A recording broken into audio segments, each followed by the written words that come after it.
Addiction, really? No, not really. But gambling is essentially what I'm doing here when I pick up cards of unproven talent. I've had a little bit of a run the last several weeks where I've done just that, and I've shown a couple here. So, I'm talking about cards like you know. Nolan Gorman and Mackenzie Gore here, and maybe to a lesser extent because he actually has some service time and some fairly decent numbers so far. But Luis Robert, and I like this card. This retro design, which I believe is 92 tops. Not 100% sure on that. So I went ahead and I picked up companion cards, which include the Bo Bichette and Randy Arozarena.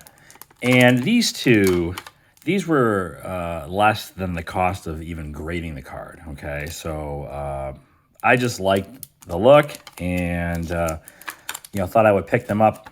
And so why do I do all this? And, number one, it's fun. And I recognize the fact that generally it's going to be a losing proposition. It's kind of like, pulling a slot machine, except with the slot machine, your results are instantaneous where, results won't show up here for a few years. Another reason why I do it too is, and I don't have any indications yet that my son wants to collect cards. He's not even 4. That's a few months away, but I kind of want to get some of these guys that, maybe by the time, if he does choose to get into the hobby, maybe some of these guys are household names in the MLB, right? And so I'd like him to have some of these out of the way if that's the case.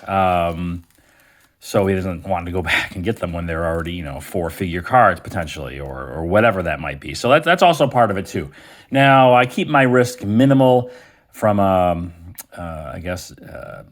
cash outflow standpoint. I mean, I'm picking up CSG slabs, which will typically run about half or less than half the price of a PSA 10, except for this Gorman. I did get this one in a 10.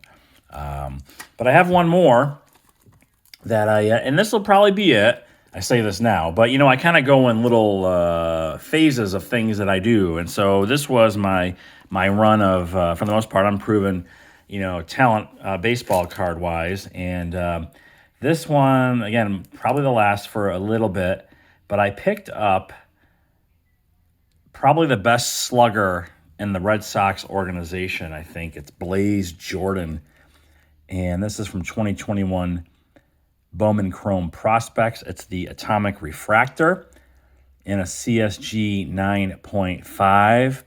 And, the kid's like 18 years old. So returns on this, at least on paper for me anyway, aren't going to be realized, if at all, for a few years, right?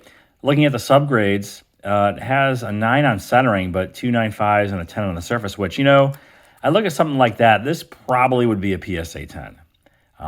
PSA 10's a little more lenient on the centering. I've seen way worse centering on 10s. So, anyway, that's kind of like way I went about this one. So I'll take a flyer on some of these guys. I won't get too deep with them. I mean, I think the most was the Jason Dominguez Sapphire, which, I think now could be had for less than, almost nearly half of what I paid for. I think, in fact, I probably shouldn't have bought any cards until December 1st of this year, because when I got back into it in May, might have been a little too soon. So, anyway, so that's it. So coming up next, I think at least I get the impression most people enjoy from my channel, that is going to be vintage. And I am working on a brand new episode of Friday Night Vintage.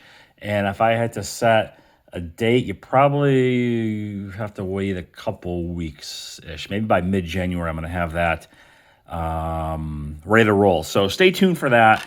And tread lightly on the prospecting. At least that's what I do. So it was fun for a little bit. Time to go back to doing what I probably should be doing 100% of the time and not messing with this kind of crap, but whatever. I enjoy doing it. That's the primary reason. Thanks for watching. Talk to you later.